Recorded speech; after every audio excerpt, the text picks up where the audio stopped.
کتاب 35 کیلو امیدواری اولین رمان آنا گاوالدا، روزنامه‌نگار و نویسنده فرانسوی است که به 30 زبان دنیا ترجمه شده است.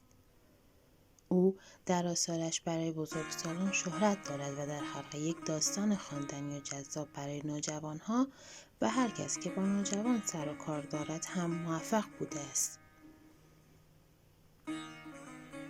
کتاب 35 کیلو امیدواری در مورد کودک 13 ساله‌ای است که از مدرسه متنفر است، اما والدینش به ادامه تحصیل او اصرار دارند. با این حال او در کارگاه شلوغ پدر بزرگش شروع به کار می کند و از ابزار درون کارگاه برای ساخت اختراعاتش استفاده می کند.